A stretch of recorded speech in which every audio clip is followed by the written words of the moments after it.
اعوذ بالله من الشیطان الرجیم. بسم الله الرحمن الرحیم. یا ایها الناس اتقوا ربکم الذی خلقکم من نفس واحده. آیت اول سوره النساء را شروع میکنیم. خب سوره را چرا به نام سوره النساء میگن؟ به خاطر از این میگن که مقام و منزلت و شخصیت زنها و دخترای مسلمان ها در قرآن عظیمشان بیان میکنه. حقوق خانمها و دخترها را در قرآن عظیمشان بیان میکنه. مردهایی که مسلمان هستند، کسایی که مؤمن هستند، حق خانم خدا، حق مادر خدا، حق دختر خدا، حق خواهر خدا، حق زنها و دخترها و خانمهای مسلمان، اینا را کلش مراعات میکنن و در هر قسمت حقوق از اینا را یکه یک الله متعال بیان میکنه تا ای که زبان دشمنای اسلام بسته شوه و زنها و دخترای مسلمان ها به دین خوب عقیده داشته باشن و مردای مسلمان پیش الله چی شوند؟ واقعا بنده های حقیقی و با تقوا شوند. یا ایها الناس، ای مردم. از اینجا الله متعال رد کرد به اندیشه جاهلیت. اندیشه جاهلیت چی بود؟ که اونا قوم پرستی میکردن، زبان پرستی میکردن، میگفتن که دین که از به یک منطقه خاص است، برای ما هست و فلان است. الله متعال گفت که یا ایها الناس. این خطاب برای اروپایی، برای امریکایی، برای آسیایی، برای افریقایی، برای انتارکتیکایی، برای کل از اینا هست. این پیام قرآن پیام جهانی هست. اقتصاد اسلام اقتصاد جهانی است. پس از این خاطر شما سیاست اسلام سیاست جهانی است. نظام اجتماعی اسلام نظام جامعه جهانی اسلامی است. یا ایها الناس، ای مردم. خطاب برای تمام از اینا است. برای سفید پوست است، برای سیاه پوست است، برای زرد پوست است، برای سرخ پوست است، برای تمام از اینا هست. حتی خطاب برای جنها هست ولی تخصیص چون خطاب مستقیما انسان ها است. الناس گفت یا ایها الناس اتقوا ربکم. شما خدا وقایه بکنین. کلمه تقوا از وقایه گرفته شده. اتقوا خدا وقایه بکنین. امی قسم که از امراض خدا یکی طب وقایوی هست و یکی طب معالجوی. پس شما طب وقایوی اسلامی را خوب مراعات بکنین. از اندیشه های جاهلیت خدا وقایه بکنین. اتقوا ربکم، خدا وقایه بکنین و بترسین از ربکم، از ربتان خالقتان رازقتان. الذی خلقکم، او ذاتی که شما را خلق کرد من نفس واحده، از یک نفس. یعنی تمام انسان ها از آدم علیه السلام خلق شدن که او از خاک خلق شدن. و خلق منها، و خلق کرد از آدم علیه السلام زوجها، همسرش را. پس اینجا خلقت مردها از خاک است، خلقت زنها از پیغمبر است. زنها دخترها پیغمبر زاده هستند، از قبرغه پیغمبر پیدا شدن. رتبه از اونها از رتبه ما و شما کده بلندتر است. و خلق منها زوجها، و خلق کرد از آدم علیه السلام همسرش بی حوا را. و بث منهما رجالا کثیرا و نساء، و منتشر ساخت از همین دو رجالا کثیرا، بسیار مردها را، و نساء و بسیار زنها را. یعنی تمام زنها و مردها، اگر سیاه پوست هستن، اگر سفید پوست هستن، اگر سرخ پوست هستن، اگر زرد پوست هستن، اگر گندمی هستن، تمام از اینا اصلشان از یک مادر و پدر است. بنان کلشان مساوی هستند. و کسایی که اپارتاید یا تبعیض نژادی دارن یا قوم پرست هستند یا زبان پرست هستند، الله متعال میگه عقیده از اینا عقیده جاهلیت است. الله رد میکنه عقیده جاهلیت، قوم پرستی و زبان پرستی و رنگ پرستی را. واتقوا الله الذي تساءلون به والارحام. واتقوا الله، و بترسین از الله الذي، و ذاتی که تساءلون شما سوال میکنین یا قسم میتین یکی دیگرتان را قسم یاد میکنین به نام از او. در چه وقت؟ در وقت مشکلات. انسان های جاهلیت ایراد میکنن سر جاهلا. عقیده جاهلا چی بود؟ که اذا رکبوا فی الفلک دعوا الله مخلصین له الدین. وقتی که در کشتی سوار میشدن، وقتی که در تیاریش انفجار کنه، یا در وقتی که در حالات سخت باشه باز الله الله میگن. وقتی که باز نجات پیدا کردن، وقتی که در بغل بحر رسیدن، باز که الله فراموش میکنن، در عروسی خود فراموش میکنن، در مرگ خود الله را فراموش میکنن، در جوانی خود در قدرت خود الله را فراموش میکنن، در وقتی که چوکی حاصل کردن الله را فراموش میکنن. میگه شما این قسم مثل جاهلا ور نباشین که الله را فقط در مصیبت ها به یاد بیارین. وقتی که مصیبت شد قرآن میخوانین، وقتی که مصیبت نبود باز دول میزنین میرقصین. الله متعال میگه این عادت مردمای چی است؟ جاهلیت است. و دیگه همچنان واتقوا، بترسین الارحام، در مورد خویشاوندایتان ذوی الارحامتان قطع چی نکنین؟ قطع رابطه با اقاربتان نکنین، با مامایتان، با کاکایتان، با خواهرتان، با برادرتان، با مادر و پدرتان. از الله بترسین در قسمت روابط خویشاوندی و روابط قومیتان. ان الله، یقینا که الله متعال، کان هست علیکم بالای شما، رقیبا بسیار مراقب. یکی از اسما و صفات الله الرقیب است. الرقیب چی معنی؟ هو الذی یطلع علی الشیء ولا یخفى علیه شیء منه. او ذاتی هست که هر چیز مطلع هست به او، مراقب از او است. الذی احاط سمعه بجمیع المسموعات. او ذات است که سمعش تمام مسموعات میشنوه و بصرش تمام چیزهایی که دیده میشه، ظاهری و باطنی، و علمش تمام معلومات همه. از این خاطر امام ابن قیم رحمه الله در یک کتاب داره به نام نونیه، میگن او را، در او اشعار است، میگه و هو الرقیب علی الخواطر واللواحظ کیف بالافعال بالارکان. میگه الله متعال حتی او امو نبضهای قلب تو را میفهمه که در قلب تو کدام نبض هاست و در قلب تو چی فکر است، در داخل مغز تو چی است، دیگه تو چی فکر میکنی که وقتی که دست و پای تو کدام کار را میکنه، کدام فعل را که میکنی، الله متعال میگه میفهمه. از این خاطر الله مراقب تو هست. وقتی که تنها باشی در هیچ جای، مثلا از پدرت میشرمی، از مادرت میشرمی، از خوارت میشرمی، از برادرت میشرمی، از یک طفل خرد میشرمی، اما وقتی که در یک اتاق تنها باشی، اونجا خودت تنها نیستی، الله متعال رقیبت است. باید از ذات مراقب که رقیب که الله هست مراقبت را میکنه، از او حیا داشته باشیم. آل موضوع دیگه جاهلیت همه که مردم جاهلیت یک ظلم دیگه در قسمت یتیما میکردن. چی ظلم میکردن؟ یا مال یتیم کلش میخوردن، مالش نمیدادن، یا این قسم میکردن که مال یتیم میدادن لکن مال خوب یتیم میگرفتن. او زمینای لب سرک بلند منزل است، زمینای خلوکس است، ایده میگرفتن میبردن او در بغل کوه یک دانه زمین خرابی که میبود او را برای یتیم بیچاره میداد. و یا ای که مال یتیم گت میکردن کت مالای خود به نام های مختلف حق یتیم میخوردن، مثل که آل بسیاری یتیما را مالش به نام روز 2 میخورن، به نام روز 3 میخورن، مال یتیم به نام شب جمعگی میخورن، مال یتیم به نام 40 میخورن، مال یتیم به نام خیرات و صدقات و اسقاط. سر یتیم بیچاره کجا اسقاط است؟ این کل ازیر به این نام ها میگیرن میخورن. الله متعال میگه که این عادت جاهلیت که از مردم جاهلیت است، از بین بردارین. و آتوا الیتام، ای مسلمان ها شما مثل جاهلا ور نباشین. و آتوا و بدهید الیتام، برای یتیما، اموالهم مالهایشان را، ولا تتبدلوا و تبدیل نکنین الخبیث مال بی کیفیت، مال بی ارزش، مال کم قیمت، به طیب در مقابل گرفتن مال پاک، مال پر قیمت، مال با ارزش، مال با کیفیت. ولا تأکلوا و مخورید اموالهم مالهای یتیمان را، الی اموالکم به همراه مالهای خود، انه کان حوبا کبیرا، یقینا که اینمی کار کسی که مال یتیم میخوره ای گناهی بسیار بزرگ است. الحوب، خوب در صاحب لسان العرب چی میگه؟ یک دیکشنریز به نام لسان العرب، معجم لسان العرب، این میگه الحوب الوحش، اینمی وحشت است، او اسم یا اسم است، وجع و درد است، شکوه شکایت است، و تحزن و جگرخونی هست. میگه این کلش ظلم است، وحشت است در حق یتیم بیچاره. در آیت دیگه موضوع چی بود؟ ظلم جاهلیت که حق دخترکای یتیم تلف میکردن. او یتیم وقتی که نگاه میکرد باز او را به خاطر مالش به نکاح میگرفت، لکن حق از او را ادا کرده نمیتونست. الله متعال گفت وقتی که یتیم خوشتان نمیه او را به خاطر مالش نکاح نکنین که در حق از او ظلم میکنین، بلکه برین از دیگه خانم هایی که یتیم نیستن از او میتونین چی کنین؟ 2 خانم بگیرین یا 3 خانم بگیرین یا 4 تا بگیرین، به شرطی که عدالت مراعات کرده بتونین. چون در عصر جاهلیت یک مشکل دیگه بود که مردها که بعضی کسا 20 تا زن داشتن، 10 قسم ازدواج بود. یک قسم ازدواج بود که یک مرد 20 تا 30 تا زن میگرفت. یک قسم ازدواج دیگه بود که یک زن 2 تا شوهر می داشت. یک قسم ازدواج دیگه بود که یک زن مثلا به عدد یک دانه بیرق داشت، در اون بیرق که سیل میکرد او شوهرش تعدادش معلوم نمی بود، 50 تا 60 تا شوهر می داشت. مثل قال بعضی کسا میگه که چطور مردا 4 تا زن میگیره زنا 4 تا شوی نمیگیره؟ نه، مردمای جاهلیت حالا هم میخواد که مادرش 4 تا شوی داشته باشه. این حالا خجالت نمیکشه از پدر خود شرم کنه که پدرت غیرتش اجازه میده که مادرت 4 تا شوی داشته باشه؟ اون تا سوال میکنن. به هر صورت الله متعال گفت که عادتهای جاهلیت بود، نکاح شغار بود، دختر خدا که دختر از او بدلک میکردن، دختر از تو باشه، دختر تو از ما باشه، هیچ برشان باز مهری گپا نمیدادن.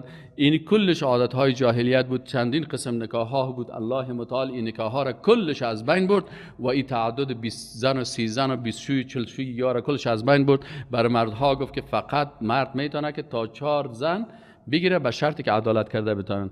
الله متعال میگه و این خفتم، و اگر شما ترسیدید الله تقسطوا، ای که عدالت کرده نمیتونین فی الیتاما در قسمت یتیمان، یعنی اگه دخترکای یتیم نکاح میکنین به خاطر پیسهشان و عدالتشان مراعات کرده نمیتونین، پس شما چی کنید؟ فانکحوا، پس نکاح بگیرید ما طاب لکم، آنچه که خوشتان میآید از زنهای دیگه من النساء، از خانمها، مثنا 2 همسر بگیرین و ثلاث و 3 همسر بگیرین و رباع 4 تا بگیرین، لکن چی کنین؟ این 2 تا 3 تا یا 4 تا رو به خاطر ازی بگیرین که شما به زنا مبتلا نشین. و حکمت ازی چی است؟ حکمت تعدد زوجات چی است؟ چون جنگ ها زیاد میشه، مردها زیاد میمرن، زنها میمانن، اگر یک دانه باشه باز بالاخره اینجا فساد زیاد میشه. در صورت کثرت زنها میتونه مردها 2 3 4 بگیرن به شرط عدالت. دیگه در بسیاری از کشورها هست که تعداد خانم ها از تعداد مردها کده بیشتر هستن. دیگه بعضی اوقات خانم مریض می باشه، آله یا طفل به دنیا نمیاره، آله اگر اینجا زن دوم یا سوم گرفتن نتونه، مجبور میشه شوهر او رو چی کنه؟ او رو بیخی مثل که در کشورهای اروپایی وقتی که زن دوم گرفتن نمیتونن، با زن اولی که خوششان نامد یا اولاد نمی آورد یا کدام مشکل داشت، باز او رو میکشن. میگه والا دیگه راه نیست که ما از خدا خلاص کنیم، مجبور او رو میکشن. اما اسلام میگه باید قتل متل نکنین، ادبی نکنین. خیر از خانم مریضتان پیشتان باشه، اگر عقیم از طفل نمیاره پیشتان باشه، میتونین همسر دیگه بگیرین. بعضی اوقات مثلا یک خانم علاقه مثلا حالات مریضی نگه پا می داشته باشه، مرض ماهوار می باشه، نفاس می باشه، شوهرش نمیتونه صبر بکنه به عوضی که به مرض و به گناه و به زنا مبتلا شه، میتونه همسر دومی بگیره. اینا بسیار حالات دیگه هستن. بعضی اوقات بعضی خانم‌ها هستن بی سرپرست می باشن، از این خاطر مثلا اگر یک مرد مؤمن با مرد ازدواج میکنه، پس از این خاطر الله متعال میگه شما خانم دومی را گرفته میتونین یا سومی و چهارمی را، اول خود 20 تا و 30 تا گرفتن نمیتونین، او را بند کرد و دیگه عادتهای زشت بند کرد. باز الله متعال میگه فإن خفتم، پس اگر ترس داشتین الله تعدلوا، که شما عدالت کردن نمیتونین. 2 دانه اتاقک دارید و اتاقت هم خودت سر سر استی، اگر زن دومی میگیری مجبور هستی اولادات ببری آشپزخانه خواب بکنه، این حال خودت جای نداری، خودت امکانات نداری یا پیر و ضعیف هستی، دیگه این کار نکو. وقتی که عدالت کرده نمیتوانستی، عدالت اقتصادی، عدالت فیزیکی، فواحدتا، پس یک همسر بگیرین، او ما ملکت ایمانکم، یا اگر جهاد با کفار باشه شما بتارین که باز از کافرها کنیز بگیرین. ما ملکت ایمانکم، آن چیزی که مالک میشه دستهای شما. ذالک ادنا، ای بسیار ادناترین حالت هست، نزدیکترین است الله تعالی که شما ظلم نکنین. دیگه از عادت مردمای جاهلیت چی بود؟ که دخترای خدا میفروختن، در مقابل زمین میفروختن، در مقابل مال میفروختن، دخترای خدا در مقابل پول میفروختن. اونا حتی کدام وقت یک پیسه رو به نام مهر میگرفتن، بازور همون بیادرش یا پدرش یا کاکایش یا مامایش ایده جیب خود منداخت. الله متعال میگه که این عادت جاهلیت است، این تویانه و ولور مثل که آل جاهلیه. بعضی کسا هست افتؤمنون ببعض الکتاب و تکفرون، بعضی مردم در افغانستان هم هستن که بعضی کتاب نصف قرآن قبول میکنن، نصف قرآن که در رواجهایشان است رو قبول نمیکنن. دختر فروشا قرآن قبول نمیکنن که اینجا مهر ما بر خود دختر بدیم. الله متعال میگه این عادت جاهلیت است، این رد میکنه. مهر حق خودمون دختر است، باید به دست دختر داده شود. و آتوا النساء، و بدهید بر خانمها، بر دخترها وقتی که نکاح میکنن صادقاتهن، همون مهرهایشان را، نحلتا، مانند یک فریضه، یک واجبی دینی. اینا اگر شما حق الله، حق از اینا را تلف میکنین، برشان مهرشان را به دست خودشان نمیتین و شما این کار را میکنین، شما گناهکار و جنایتکار هستین. باز اگر میگین که نه دینی را بر ما اجازه میده، باز شما کافر میشین، سر الله تهمت میکنین. فان تبن، پس اگر با طیب نفس، تبن یعنی با طیب نفس یعنی بخشیدن برای شما، با رضایت نفسی خود، لکن برای شما، انشین از چیزی از اون، منه از این مهر، یعنی نفسن که طیب نفس. طیب نفس چی میگه؟ در حدیث شریف رسول الله صلی الله علیه و آله که لا یحل مال امرئ مسلم، میگه حلال نیست مال یک شخص مسلمان، زن مسلمان یا مرد مسلمان، الا عن طیب نفس، مگر که قلبا راضی باشه. میمانی به زور سر کس نخورین، رشوت نخورین، مال کس را نگیرین، تجاوز نکنین، اینمی کارا نکنین. حتی اینمی مهر و حق خانم ها را شما شوهرها برش چل جور نکنین. اما اگر خودشان به رضایت خود به دل خود از 2 لگر په مهر خود یک 10,000 میتیته میگه بگی خیر از شوهر جان اینی 10,000 برو امروز مصرف بکن، باز فکلوه، پس باز میتونین بخورین هنیئا، بسیار با خوشایند و لذیذ، مریئا، بدون ترس، به شرطی که رضایتش باشه. تو نباشه که اگر تو مثلا بر من مهرت نبخشی من دیگه شوهر تو نیستم، اگر مهرت نبخشی من پدرت نیستم، اگر پای مهرت به من نتی من تو قطع رابطه میکنم. این حرام خوری را نکنین و اگر این کارا میکنین شما مردمای جاهلیت هستین، هنوز عقیده توحید در قلب شما داخل نشده. ولا تؤتوا السفهاء اموالکم. شما یک تعداد کسایی هستن که سفیه هستن، مثلا یک یتیم است او هنوز جاهل است. این جاهل اگر برش پیسه را بیتی خورد است، بی عقل است، نمیفهمه، او را تلف میکنه. از این خاطر شما که سرپرست از اونها هستین در این لحظه پولها را برشان نتین، بلکه برشان نگاه بکنین، امانت پیشتان نگاه کنین. ولا تؤتوا ما دهید السفهاء، جاهلان را، اموالکم، مالهایتان را، التی، اون مالهایی را که جعل الله لکم، اون مالهایی را که الله متعال گردانیده بر شما، قیاما، قوام زندگی یا وسیله پایداری شما. این مال را که الله بر شما وسیله زندگی ساخته، قیام یعنی قوام، قوام شما وسیله پایداری. ورزقوهم، و برشان رزق و نفقه بتین، فیها عظمی مال، وکسوهم، و برشان لباس بپوشاین، و قولوا لهم قولا معروفا، بر یتیما سخنهای چی بگوین؟ خوب بگوین. اگر چی بود جاهل است، یتیم است، نمیفهمم. وابتلوا الیتاما، شما وقتی که مال بر یتیما میتین باید چی کنین؟ امتحانشان بکنین. چه قسم امتحان میکنی؟ مثلا برش یک 500 دیره میتی، تو برو بچه من 500 روپیه یک نیم کیلو گوشت بیار. این حال وقتی که اگه رفت 500 روپیه سم گوشت خرید، سم کت قصاب جر و بحث کرد، سم مثلا 200 روپیه گوشت خرید، 1 کیلو گوشت آورد، باز باقی مانده پیسه را پس از پیش از او گرفت آورد، این باز میفهم که میتونه مال خود حفظ بکنه. اما اگه برد 500 رو پیش قصاب انداخت، قصاب برش یک چند دانه روده چتل برش جبین ماشین توک داد، او را آورد ناشسته و چتل و باقی مانده پیسه را آورد، باز میگه این جاهل است. پس یتیما را چی کنین؟ اول وابتلوا الیتاما، آزمایش و امتحان بکنین یتاما، یتیمان را، حتی تا زمانی که اذا بلغوا النکاح، به سن بلوغ یا به سن نکاح برسن. یعنی وقتی که یتیم خورده است اونجا امتحانش بکنین که آیا مال خدا نگاه کرده میتونه یا نمیتونه. اگر نمیتونه شما امانت نگاه بکنین. تا چه وقت امانت نگاه بکنین؟ حتی تا زمانی که اذا بلغوا النکاح، به سن نکاح میرسه، بلوغ میرسه. فان آنستم، پس اگر احساس کردید، منهم، از ایشان، رشد و عقلمندی را، آل فهمیدین دیگه که آل عقلمند است، حسن تصرف، یعنی میتونه که خوب تصرف بکنه، این حسن تصرف میگن، تصرف خوب در مال خود کرده میتونه. فدفعوا، پس بدهید، الیهم، برایشان، اموالهم، مالهایشان را، ولا تأکلوها، و مخورید مال یتیمان را، اسرافا، با اسراف که حتی در حلال. اسراف چی را میگن؟ زیاده روی در حلال. تو نشه که یتیم بیچاره برش 4 متر تکه کفایت میکنه، تو میری بس مثلا 40 متر تکه را میخری. در مال یتیم اسراف نکنین. و بدارن چی مانا، با عجله و شتاب رو مصرف نکنید. یعنی مال یتیم اسراف نکنین، مصرف بیجای نکنین. و بدارن، و با عجله شتاب زود مصرف نکنین. بیا که باز کلان شد پیسه را میگیره، بیایم زود بخوریم که خلاص شود، باز بگیم که این تو خورده شد پیسه، تو زمین تو خلاص شد. این کارهای مردمای جاهل و بیدین و بیمان است. ان یکبروا، و بدارن، و با عجله و شتاب، به خاطر چی؟ که ان یکبروا، که بزرگ شوند.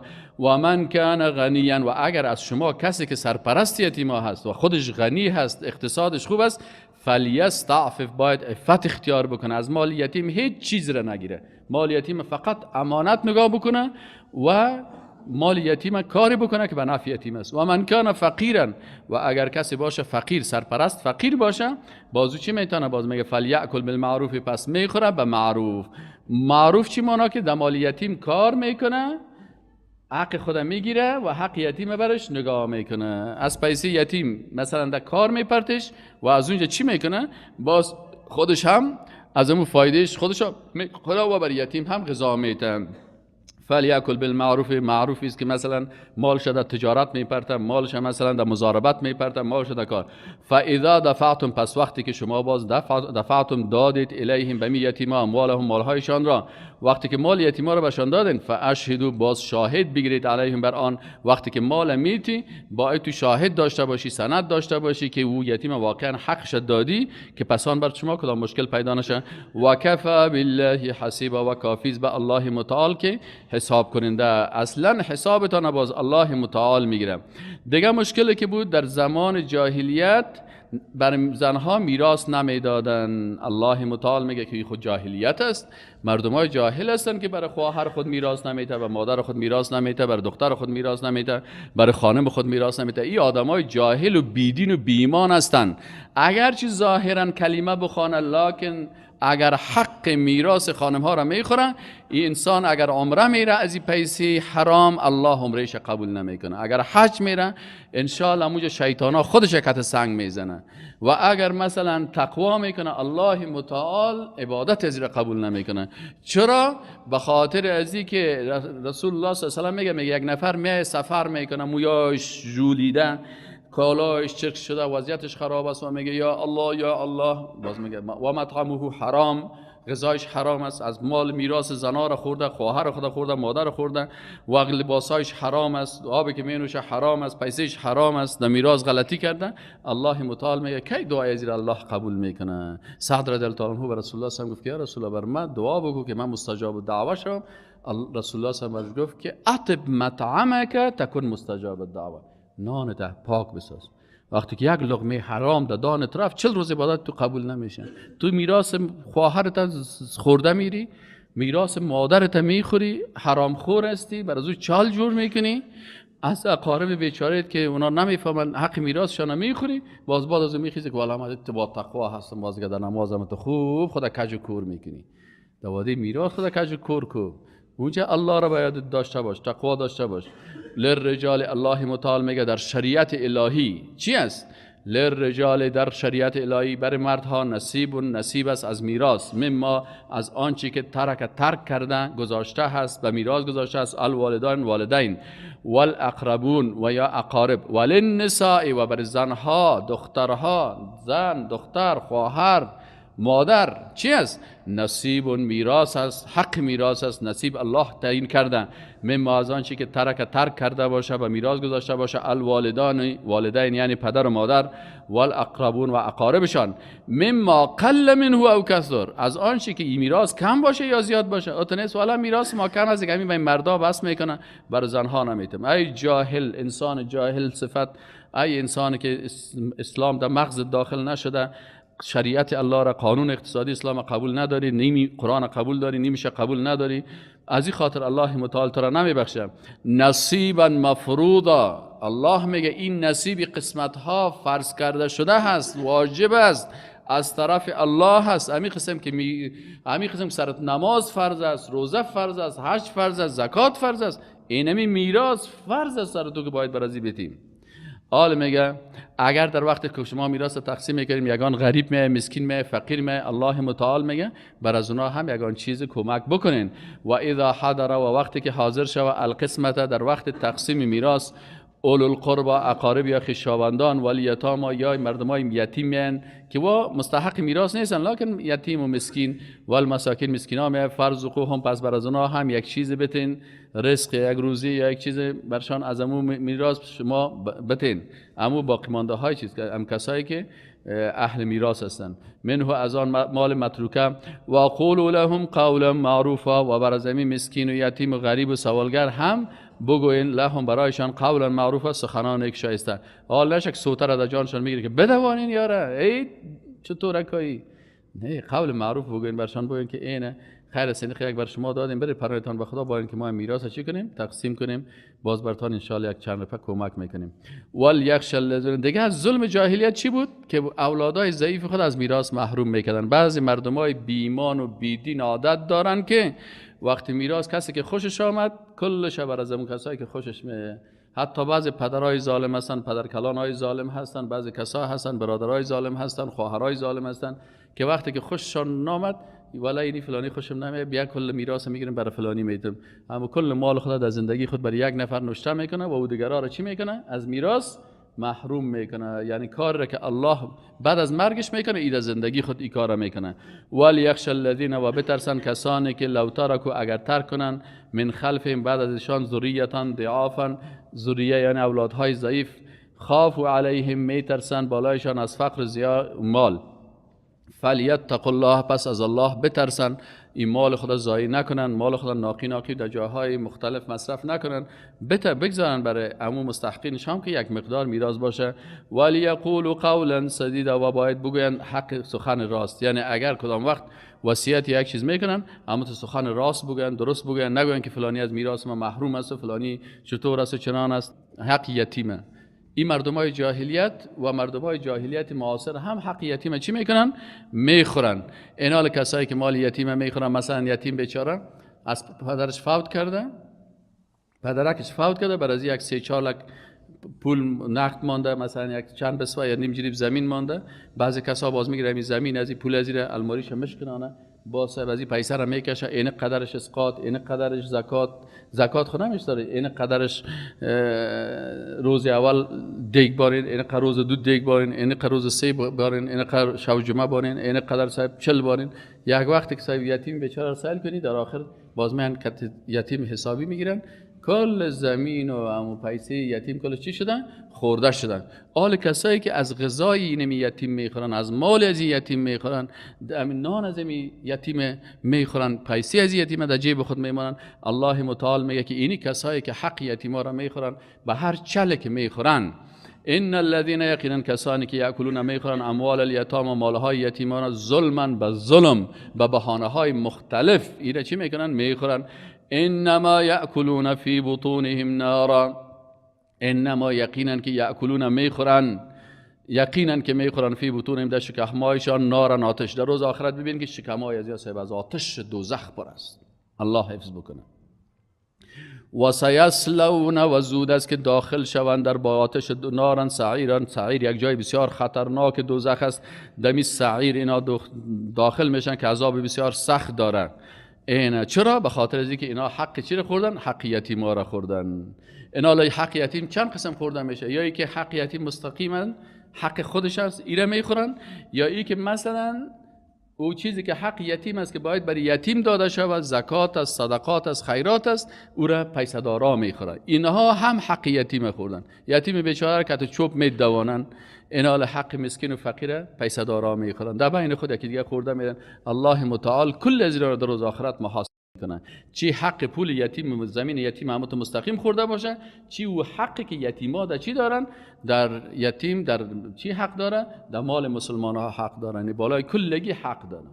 خودش چی میکنه؟ حق یتیم بر خود خیرات میکنه، خیرات به پیسه دارا میته، یتیم بیچاره به درس میمانه، به تعلیم میمانه، به همه چیز. این کل شامل میشه در امیر.